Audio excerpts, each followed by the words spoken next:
pare. Magandang kaarawan ko ngayon, mga ka-followers.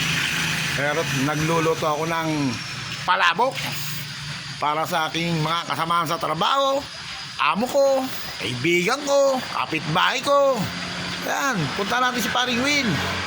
Baka hindi na nagising yun. Ito yung bahay na pinapagawa sa amin, na pinatitira sa amin na amo. Ang ganda, oh.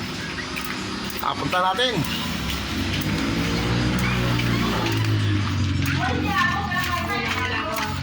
Yun, oh. Ayan. Andito si pare. Ayan. Nagising na si pare. Hindi na namatanda.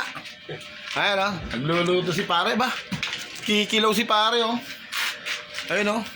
Ayun pa, busog to. Panay ang kawan eh. Ayun, oh. Nagkikilawin si pare ng ang tawag dyan? Yellow pin. Puta, malupet. Malam-malam ako ni pare. Ito yung kanyang tirahan. May balcony to. May second floor. Ba? Maganda to. Oh, ito yung second floor ni pare.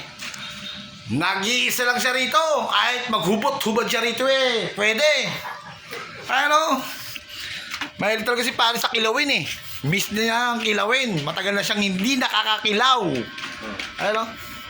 Para isang kaway pa na ating mga followers dyan. Ayun! Puta, yes!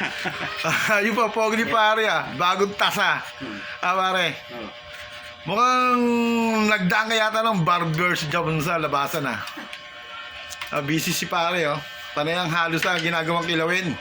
Sige mga ka-followers, hanggang dito na lang. At mamaya, iinom kami ni pare. Maglalasing kami.